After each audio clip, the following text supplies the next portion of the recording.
Mes très chers acolytes, bonjour, bonsoir. Eh bien, on se retrouve ici même à bord d'un véhicule sur la route et nous partons en direction de la Suisse. Nous allons aujourd'hui, enfin dans cette vidéo en tout cas, parce que moi j'y serai demain, rendre visite à un acolyte qui s'appelle Norman. Norman, est-ce que tu es dans le public, Norman? J'imagine que oui, bien évidemment. Alors, pour un sauvetage de Corrado VR6 2,9 litres. Voilà. Norman possède ce Corrado, hein, qui n'a pas beaucoup de bornes. Bah, enfin bref, tous ces détails-là, on les verra après. Et de ce que je sais maintenant, c'est que ce moteur enchaîne les joints de culasse. C'est-à-dire qu'il y a des problèmes de surchauffe, etc. Surchauffe qui n'ont pas vraiment été identifiés, puisque bah, les joints de culasse ont été remplacés... enfin, je dis les, il n'y en a qu'un seul sur le moteur, mais ce dernier a été remplacé plusieurs fois. Donc tu doutes bien qu'à force de rectifier la culasse, bon, bah, tu vas devoir la foutre à la benne à force. Hein. Donc là, il m'a contacté.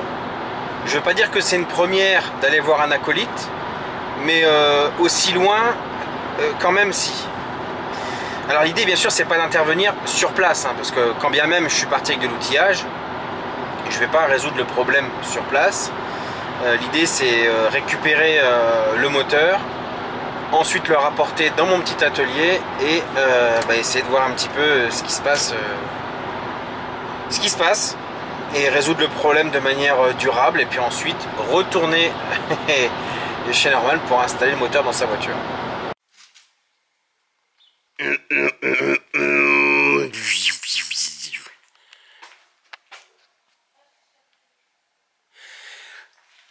Bonjour, Arnaud, Norman.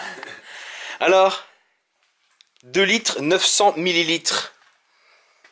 Es-tu satisfait de ce moteur? Est-il performant dans ces conditions actuelles? Non, il tombe pas, ça me rend fou. Alors, j'ai pré-expliqué sur la route à nos acolytiers tes petites mésaventures. Donc, ce moteur enchaîne les joints de culasse, on va dire. Enfin, les défauts d'étanchéité et présence de mayonnaise dans le circuit d'eau. La maillot, j'en ai, hein, si je veux. Ouais. Du coup, toi, tu possèdes cette voiture depuis combien de temps? Qui, quoi, comment? Raconte-nous un petit peu ta petite histoire. Putain de merde, c'est une Corrado, quoi. Moi, 19 ans, je passe le permis. Mmh. Tout de suite, 2 mois après, j'achète cette voiture. Putain. Donc ça fait 10 ans, ça fait combien? 11 ans que je l'ai maintenant. Bientôt 11 ans. Ah ouais.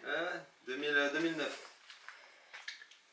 2009, ouais, j'achète. C'était une première main et depuis elle est à moi. Putain, excellentissime là. Ouais. As-tu eu des bons moments avec cette voiture? Parce que finalement, sur toutes ces années... Ouais, bah non, en fait, depuis le début, j'ai le joint de culasse. D'accord. C'est assez... Enfin, quand je l'ai fait changer, moi, enfin, ouais, quand je l'ai fait faire pendant quelques années, ça a été, mais c'est revenu direct. Après, j'ai pas fait beaucoup de kilomètres avec, donc... c'est revenu, je pense que c'est revenu direct. Ouais. Tiens, tu peux tenir la caméra s'il te plaît, comme ça?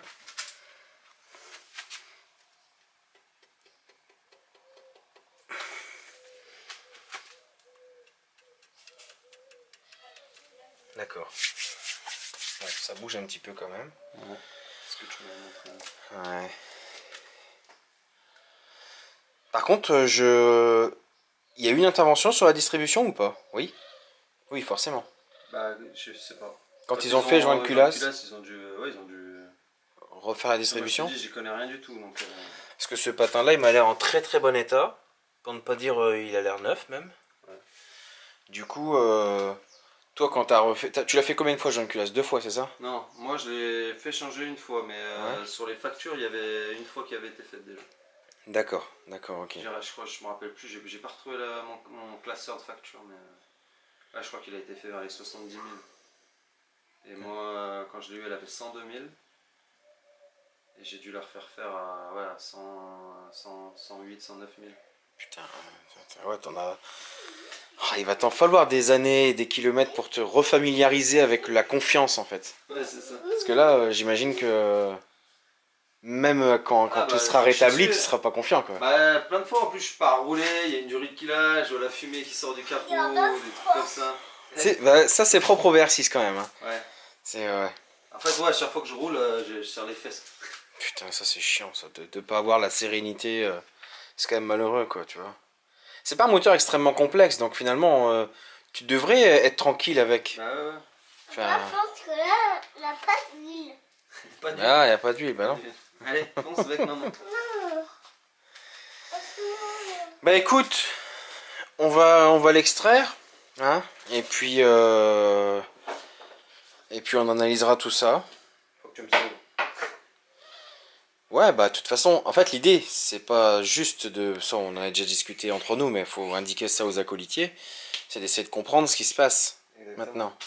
Si le problème est réglé mais pas la cause, Exactement, c'est la merde. voilà. Donc bon. Et la mayonnaise était abondante dans le circuit d'eau? Ou juste il y en avait un petit peu comme ça? Ouais, beaucoup. Je vais te montrer là-bas, derrière, il y a toutes les durites. Parce que du coup, le radiateur de chauffage, putain, en plus il y a la clim, ça doit être un cul à sortir ça. Si t'as un tuyau d'arrosage, c'est éventuellement. Faudra faire un petit. quoi ça? Un petit rinçage ici, tu Ouais. sais, du. On avait fait un rinçage avec un De collègue. ce radiateur là? De l'eau, ouais, du radiateur. Ouais. Ok. La fusée.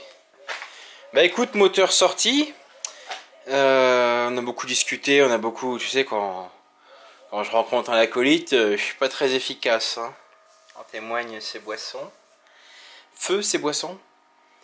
Je voulais te montrer un truc, mais je sais pas si j'ai le courage de m'allonger par terre. Je viens de me changer là, donc j'ai des vêtements propres. Je sais pas si je vais m'allonger, mais. Écoute, je mets la caméra, j'espère qu'on verra quelque chose. Est-ce que tu as vu la nouveauté de ce châssis? Elle a réellement 110 000 km. C'est-à-dire que même quand tu regardes ces putains de freins... Bon, après, on peut très bien dire qu'on les a changés chez Volkswagen, mais bon. C'est vraiment le freinage... Le freinage... Je vais pas dire le freinage d'origine, mais c'est... Enfin, tout est de l'époque, quoi. Mis à part, bien sûr, les amortisseurs KW. Franchement, c'est ouf, hein. C'est ouf. Elle est vraiment dans un état... c'est un truc de dingue. C'est un truc de dingue. Donc voilà.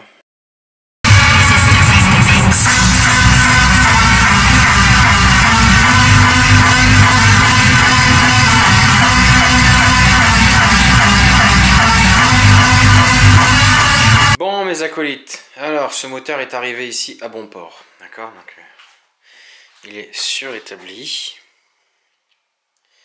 Bon alors c'est bien mayonnaiseux, hein. Ça il n'y a pas de doute là-dessus.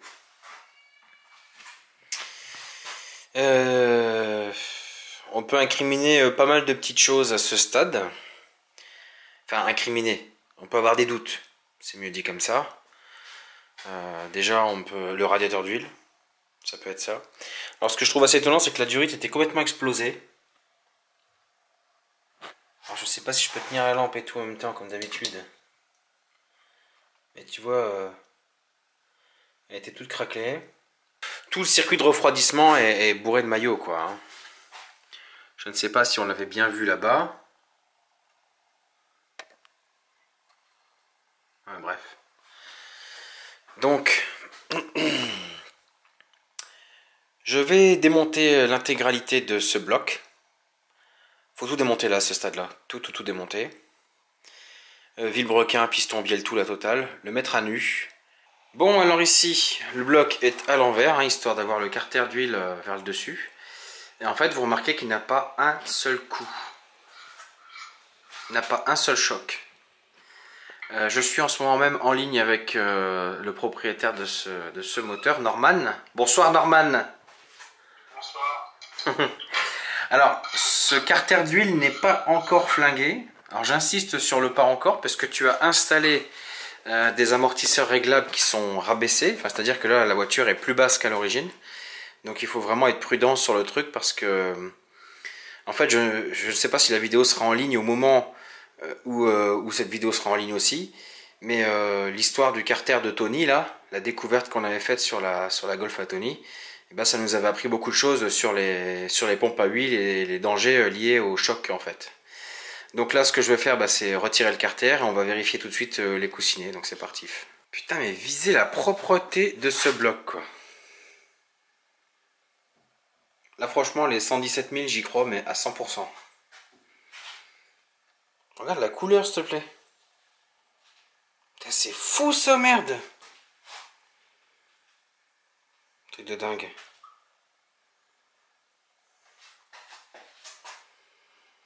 Franchement En fait c'est jaune si tu remarques bien. C'est pas tout marron recuit. Et ça c'est super cool. Franchement génial. Donc là je vais retirer donc ce chapeau de bielle qui est juste devant nous. Voir un petit peu la gueule du coussinet, donc go. Bon mes acolytes, alors je sais pas si vous allez bien voir mais voilà. Donc ça c'est pas bon du tout. Donc étrangement. Une bonne nouvelle dans la mauvaise nouvelle, c'est que le manneton n'a rien. Alors évidemment visuellement on voit quelques petites striettes, mais au doigt bien sûr on ne sent strictement rien, enfin tu me diras. Au doigt on ne sent pas, tu vois, c'est encore bien lisse, brillant. Par contre le coussinet, ce fils d'eux là...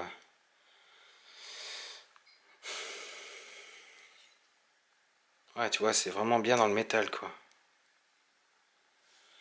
Alors est-ce qu'il a tourné dans la bielle? Non. Donc ça c'est la bonne nouvelle. Ce que je fais là c'est que je vais démonter la pompe à huile. Je vais commencer à identifier les paliers parce que si je les démonte forcément on va finir par les mélanger, donc je vais tout de suite les identifier. Et on se retrouve après pour faire un petit point global. Bon alors ici, piston bielle cylindre numéro 1. Donc bien évidemment, sans surprise, on retrouve un coussinet de bielle. Putain, l'honnêteté ne se fera pas, tu sais, c'est compliqué dans ce pays. Voilà, sans surprise, c'est tout griffé.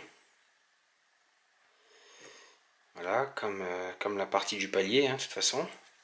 Bon, ici, piston cylindre numéro 2. Donc là par contre, on commence à trouver des marques de surchauffe qui font chier. En fait, qui viennent valider ce qu'on a constaté sur les coussinets. Pareil pour ces coussinets. Depuis tout à l'heure, il n'y a pas de coussinets en bon état. Ils sont tous griffés. Bon, alors ici, toutes les bielles sont démontées. Alors c'est marrant, mais on voit bien que les vilebrequins 12 soupapes, les manetons sont moins excentrés que sur les 24 soupapes. Je sais pas si je me suis bien exprimé là. En fait, visuellement, moi, ça me frappe, tu vois. Je vois bien que le plan, je sais pas. J'ai l'impression que les manetons sont plus proches de l'axe milieu. Je ne sais pas comment m'exprimer. Si t'as compris, tant mieux. Si t'as pas compris, c'est pas grave. On s'en fout. Là, je vais démonter donc la poulie dampers. Donc là, je vais installer l'outil de blocage de la poulie. La démonter, retirer le flasque. Je t'explique ce que je vais faire parce qu'après, on va avancer d'un gros coup. Hein. Et une fois qu'on sera sur le vilebrequin à nu, on verra comment on le démonte. En avant. Il y a un truc qui est super intéressant, c'est que en fait, je voyais cette graisse là autour, et je pensais que c'était le joint spi qui était mort, mais en fait pas du tout, pas du tout. C'est trop marrant, en fait le joint spi, il était encore tout à fait étanche. Je vais le changer bien sûr, hein. Mais en fait je pense que c'était plus la graisse, j'appelle ça graisse, c'est un espèce de cambouis quoi, hein, qui venait finalement du joint du carter inférieur.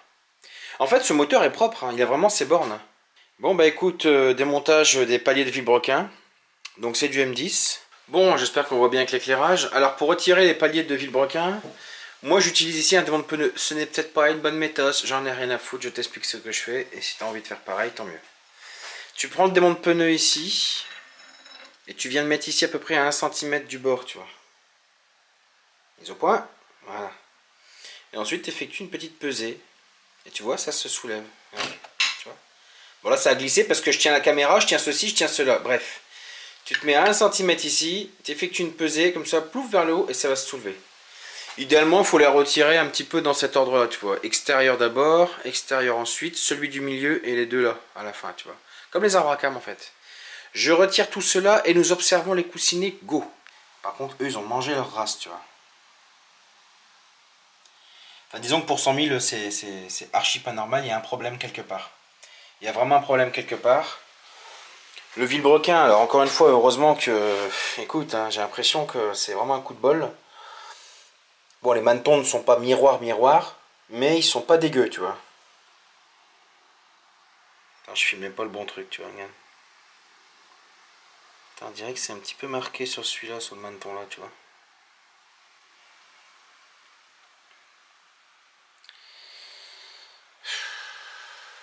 Ouais, bon. Je vais ouvrir la pompe à huile, ici même, là.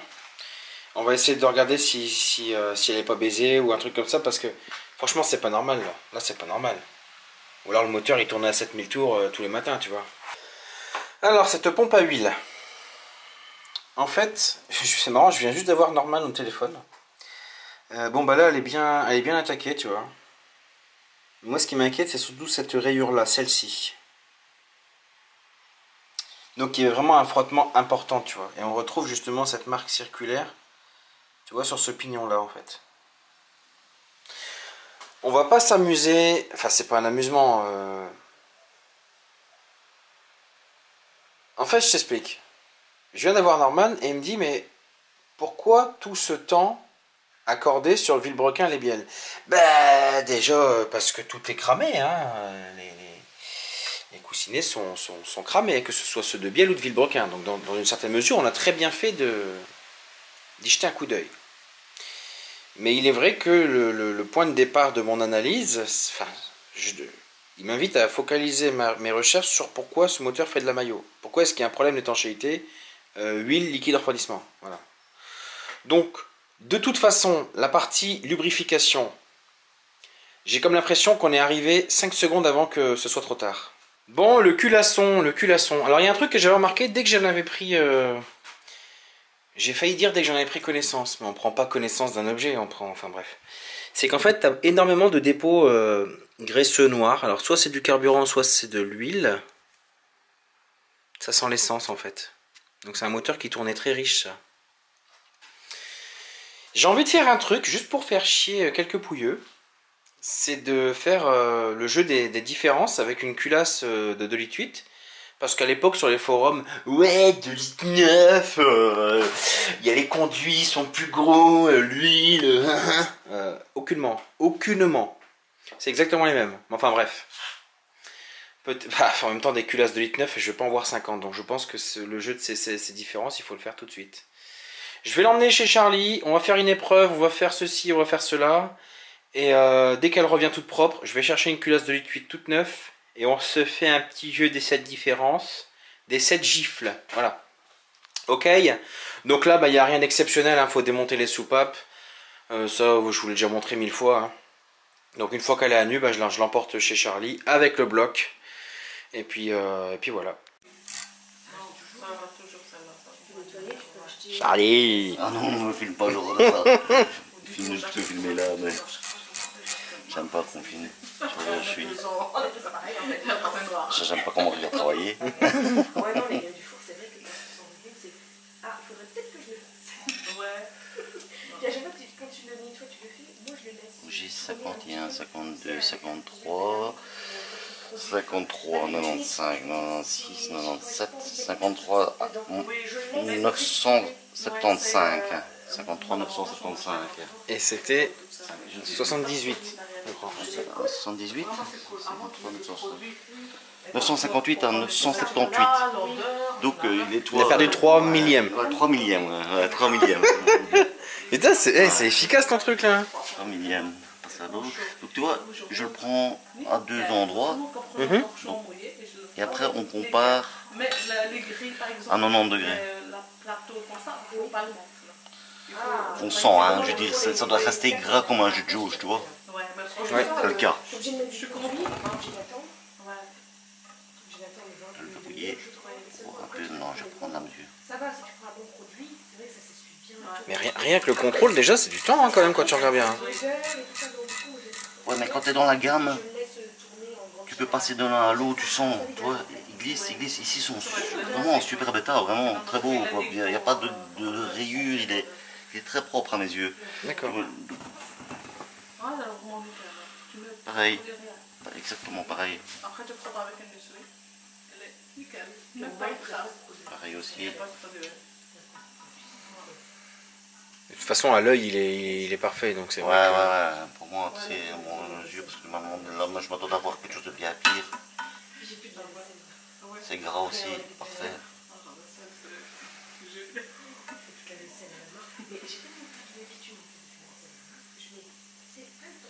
faut le sentir, tu vois. Ouais. Tu comprends, parce que moi, tu sens l'effort que le palmarès, il tombe, quoi, vraiment. Voilà. Nickel.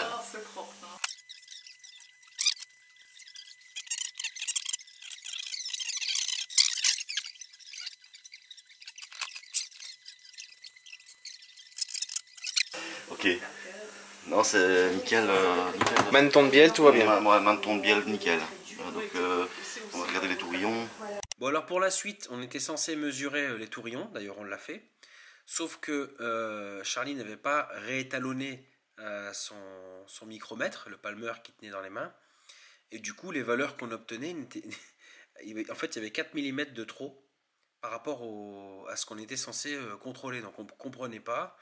Et il m'avait dit, bah, essaie de regarder dans une nomenclature quand tu rentres chez toi, tu sais, dans une base de données, Zawin ou quoi, pour essayer de comprendre pourquoi est-ce que ce qu'on mesurait, c'était 4 mm plus gros que ce qu'il y avait dans son bouquin Glico, avec les cotes d'origine, etc.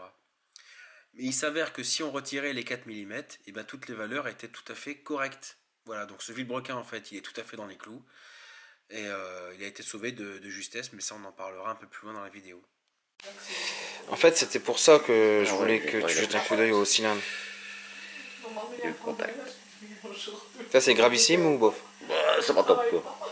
À fond. Ouais, c'est pas top. C'est peut-être pas le pire, hein, celui-là. Hein. Il y a encore les 5 autres, mais c'est toujours sur l'intérieur, bah forcément. Normalement, les pièces ne doivent pas se toucher, quoi, je veux dire. Ça, c'est peut-être signe d'une huile un peu vieille, ou je veux dire d'une fréquence d'entretien un peu trop large, ou d'un kilométrage élevé. Ouais. Bon, le kilométrage, j'ai essayé d'en parler à notre comparse, mais bon. Ouais, voilà. Bon, ça, la pompe à huile, hein, ça, c'est vrai que la pompe à huile est bien touchée aussi. Hein. Ouais. Bah, le kilométrage, ça reste le problème numéro 1, en fait. De savoir le kilométrage du moteur. Ouais. Bon, là, pour la mayonnaise, idéalement...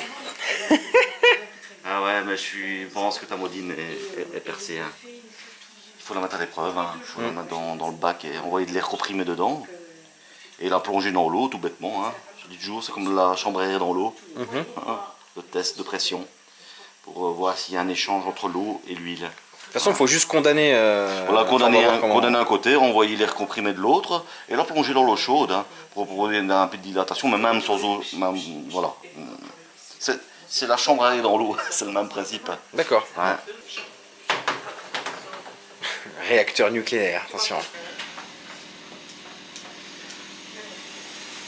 Ouais, l'installation n'est pas encore au top, tu vois. Il faudrait mettre l'air comprimé permanent. Voilà, ici j'envoie de l'air comprimé dedans. Ah, tu décides de la pression que tu veux. Voilà, j'ai un régulateur en fait, hein, donc, pour pouvoir régler, je vais dire, la pression que j'envoie dedans. On va lui mettre un peu plus que... On va mettre 3 barres dedans.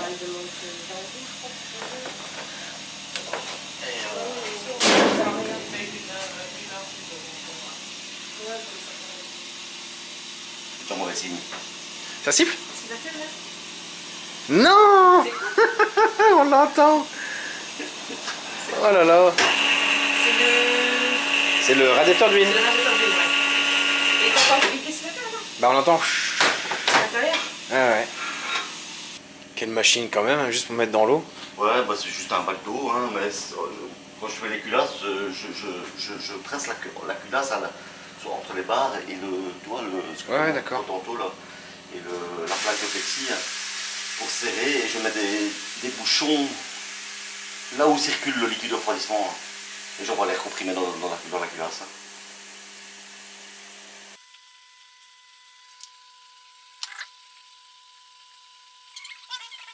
Hop, ça y est. Regarde, viens voir. Plus de pression dans sa gueule. Voilà. Carrément. Mesuré. Ok. C'est pas celle-là, c'est ici, bien sûr. Voilà. Donc lui, quand il démarre sa voiture à froid, lui, il allait à quoi, 5 bars, non? Ouais, voilà, 5 bars. Hein, elle repasse dans l'eau par le radiateur. Hein. Par l'échangeur. Voilà. Oh là là. Ici c'était le cas, hein, donc c'était ça. De l'huile dans l'eau que tu avais. Oui, c'est ça. Ouais, de l'huile dans et l'huile était magnifique, il n'y avait pas une goutte d'eau dedans. Voilà, parce que la pression d'huile est plus forte que la pression d'eau, donc elle passe dans ce sens-là. Tous ces joints de culasse juste pour un truc à... L'échangeur est mort. Putain. Juste ça. Mais comme tu m'avais dit, de toute façon, je fais bien intervenir entre guillemets parce que bah, les coussinets sont raides quoi. Ouais, voilà, ouais, ils ont quand même des belles traces, donc c'est bien d'avoir ouvert le bloc, quoi. Ça ne lui fera pas de tort. Hein. Bon, alors, je te l'annonce, tu travailles sur un bloc extrêmement rare. Hein. Tu n'en verras presque jamais. C'est vrai? Les 2,9 litres, Ouais, tu m'en avais tous ceux qui ont des Corrado 2,9 litres, ils ont des 2,8 litres dedans. Enfin, tous ceux que je connais en tout cas. Ah oui, quoi, et ça s'est changé ou quoi? Bah, je sais pas. Tu connais pas la... J'en sais rien. Et à chaque fois que je vais voir quelqu'un qui vend un 2,9 litres, quand je vais sur place, c'est un 2,8 litres. C'est quoi, c'est au niveau de l'alésage, les différents? L'alésage, ouais. Voilà. L'alésage un peu plus grand alors. Hein. On le voit dans le livre là. Ah ouais, si là-bas c'est la même, c'est obligé, c'est l'alésage. Ils ont fait, tu m'as dit le 2, le 3. 2, 3, ouais. Distribution, elle est, ouais, par là. Ouais, ici, ouais. 3, 2. 3, 2.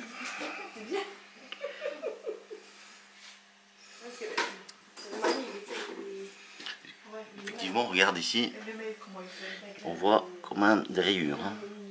Petites rayures. Tu les vois, je sais pas, ici. Ouais.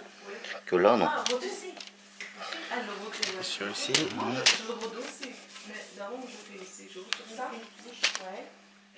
C'est plus propre.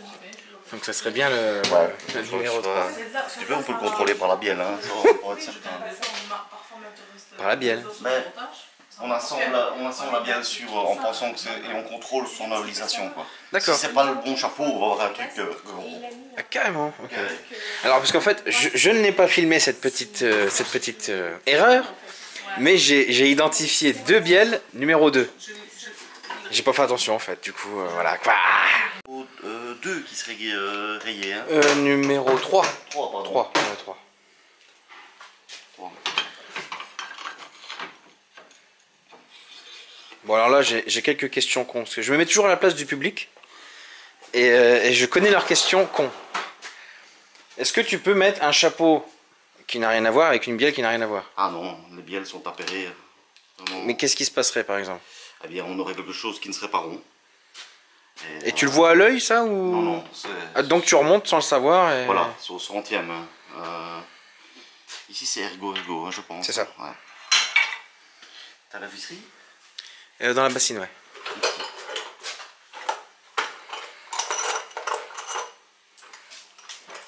Il a l'air léger ton étau, non? Il Ouais. doit pas être aussi lourd que... J'en ai un, il pèse 10 tonnes. Oui, il va bien. Ce qui est bien, c'est qu'il souffle très fort, tu vois. Je peux mettre une culasse dedans. Oh, ça y est, il nous a sorti le... 30. The Clay, quoi. Ouais, c'est du super matériel. J'ai acheté du bon matos, faut acheter ça. 30 Nm.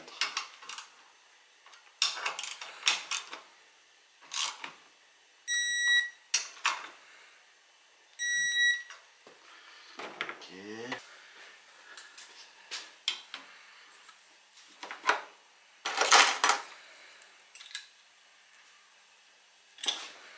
Alors, pour ceux qui ne comprennent pas des fois le prix des rectifieurs pour les opérations, je pense que chaque valise ici, c'est chaque petit outil de rien du tout. Oh là là. La folie. Sans bien sûr parler des machines, parce que bon, ça c'est... Tu m'avais dit qu'une équilibreuse de vilebrequin, c'était plusieurs centaines de milliers d'euros, c'est ça? Rectifieuse. Hein. Rectifieuse de vilebrequin. Ouais, rectifieuse de vilebrequin. Ouais, c'est 100 000 euros, quoi. Ouais. Ah ouais, ouais. Et c'est la machine la plus onéreuse. C'est la machine la plus onéreuse pour le moteur, ouais. D'accord. Qui est de plus en plus rare parce que maintenant il y a des problèmes, il y a les traitements thermiques des vilebrequins qui je ne vais pas dire qui empêchent, mais qui ne facilitent pas la rectification. Donc il y a beaucoup de constructeurs maintenant qui ne proposent même pas de coussinet en cas de réparation. D'accord. C'est d'office vilebrequin touché. Vilebrequin neuf. Vilebrequin Poubelle. neuf, hein. D'accord, ok. On parle tout de suite de 1500, 2000 euros comme une balle, quoi. Je veux dire, c'est là le problème. Hein. C'est exagéré.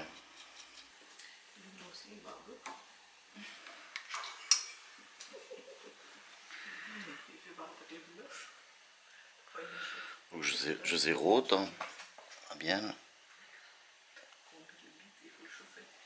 Je vais en avant, je vais en arrière. Je mets un 0. Et après, je tourne mon appareil pour toujours un demi-centième.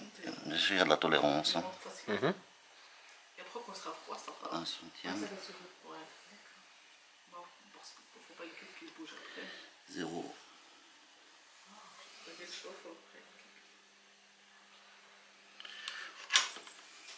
Pour être certain, parce que j'ai un centième, je propose qu'on mette l'autre palier et on contrôle la différence pour être certain du palier. Donc là on vient de changer le chapeau, on a mis un Voilà. chapeau qui n'a rien à voir. Et là quand on est à moins 0,3 et on passe à plus 0,3. Donc 6 centièmes de. Donc là on est ovale, on a un 9. D'accord.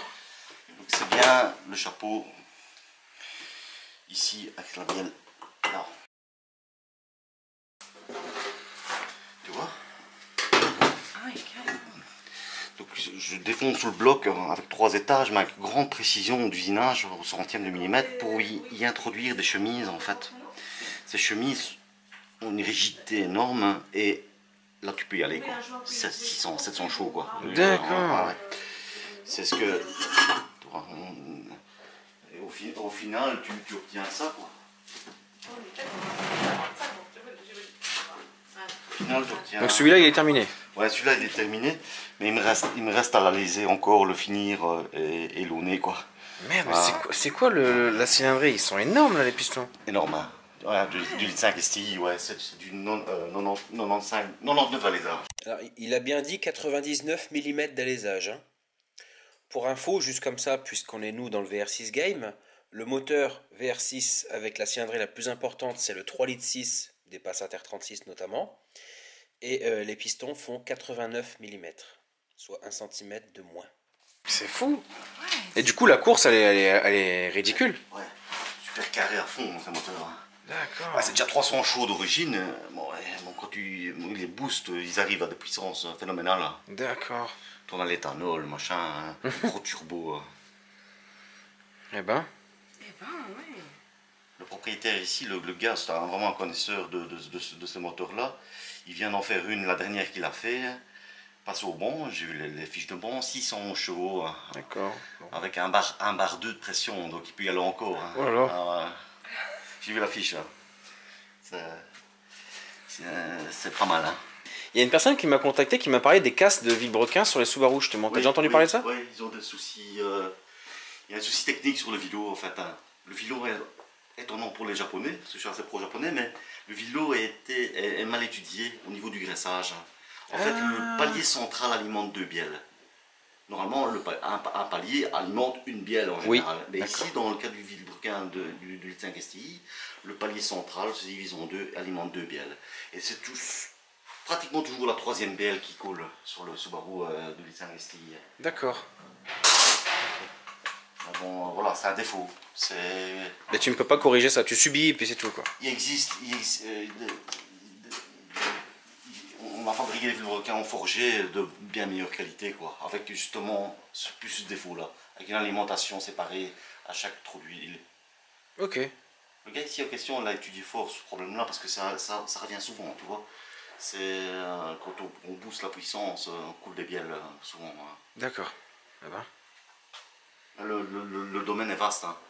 T'as les huiles, t'as plein de choses, quoi. Je veux dire, l'utilisation aussi, le domaine est vaste. On peut en parler jusqu'à demain de ça. Alors, 2 centièmes en moins sur le diamètre, tu vois. Je l'avais mis à 82 piles. On est à 2 centièmes en moins sur le diamètre. Le fût de cylindre ici, c'est 82, j'ai dit, hein. Est à 81,98. Ah ouais, c'est que dalle, il est neuf quoi. Voilà, que dalle. En sachant qu'on contrôle le pire déjà. Voilà. Et ici, tu vois, le cylindre qui semblait le plus usé, on va dire, le moins, il a celui-ci à 3 centièmes. D'accord. 4 même en bas. 3.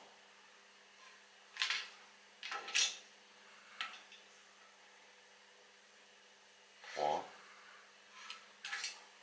Mais on va prends la cote du piston du cylindre un peu rayé là. 2, 3.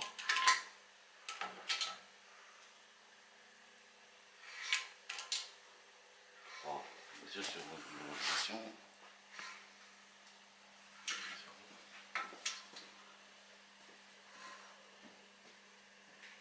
Disons que c'est un moteur qui a tourné quoi. Hein. Voilà, il n'est pas parfait, mais il est correct. D'accord. Plus que correct. Bon, bah ça va. Piston. Est-ce que le piston, on peut en avoir rien à foutre de son état? Parce que finalement, c'est la segmentation qui étanche. Ah non, non. Le piston n'est jamais en contact ou il est en contact quand même, finalement? Non, il ne doit pas l'être. Normalement, le film d'huile se montre les deux pièces pour éviter justement le contact.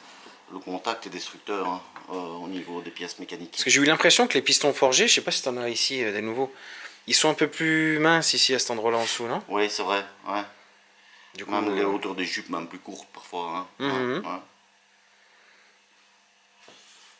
Du coup, finalement, ça que ce soit usé, on met un coup de Non, ponce. Non.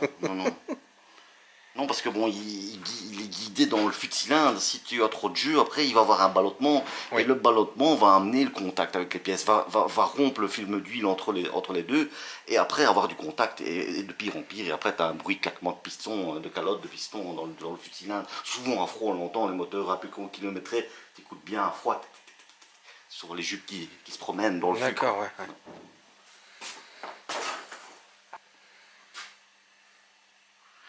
Ici on mesure à hauteur d'axe du piston, en règle générale, pour connaître son diamètre.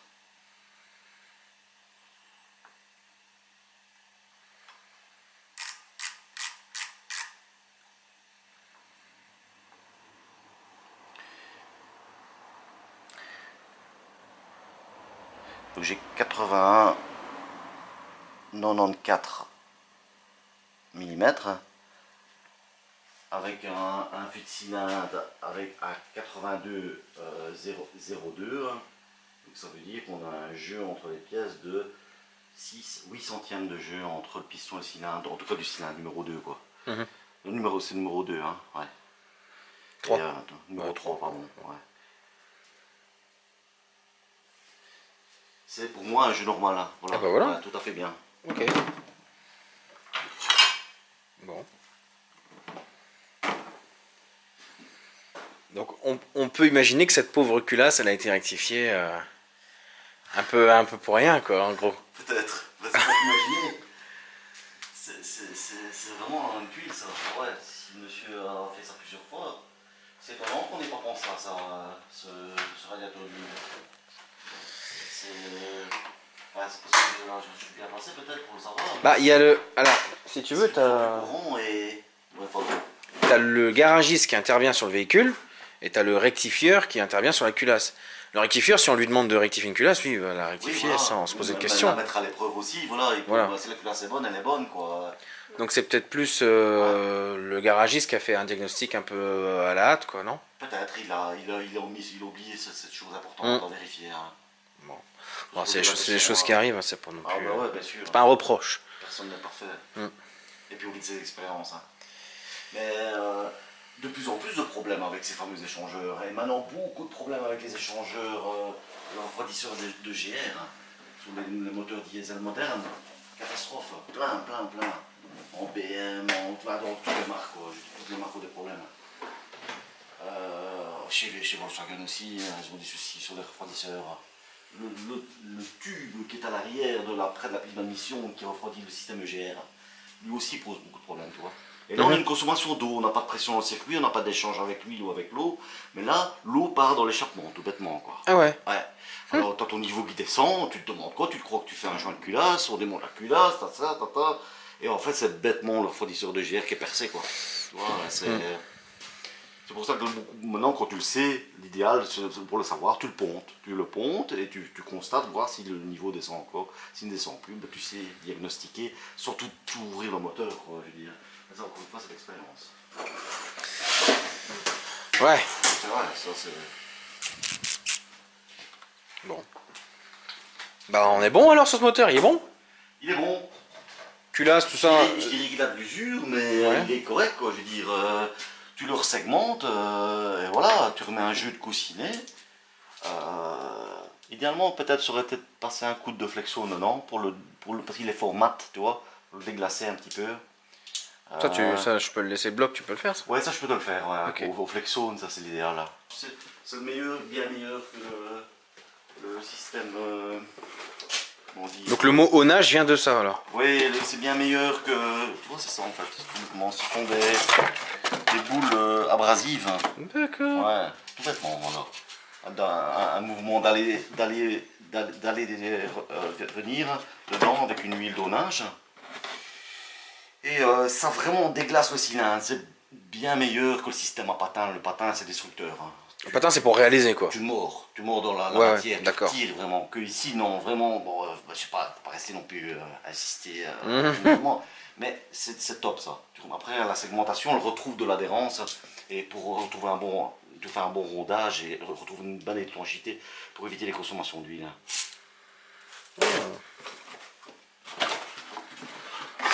C'est le meilleur moyen pour déglacer un cylindre. Dans les conditions qui soient comme celui-ci, simple. Oui. S'il est trop hors cote, voilà, ça va rien, il faut le réaliser à ce moment-là. D'accord. Bon.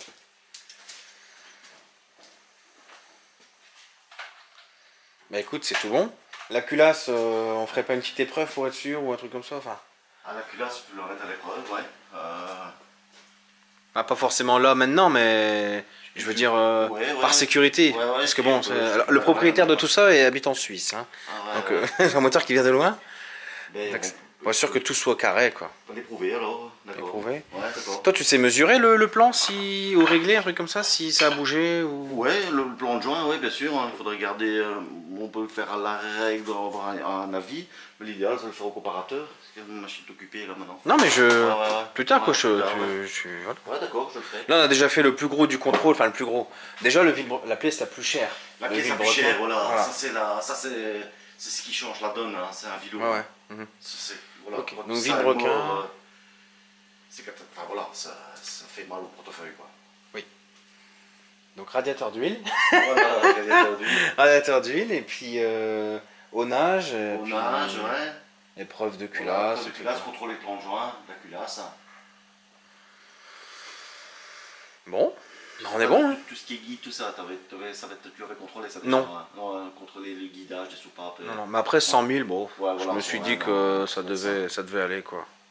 Le kilométrage, alors qu'est-ce que t'en penses? Tu crois les 100 000, ça a l'air Mais au cohérent? vu du vilebrequin, je m'attendais à plus abîmer, mais je pense. Peut-être un moteur, bon, c'est après tu m'as dit que la porte d'une vieille personne, peut-être qu'on a peut-être espacé un peu trop les vidanges, tu sais. Ouais. On oublie que le temps passe vite.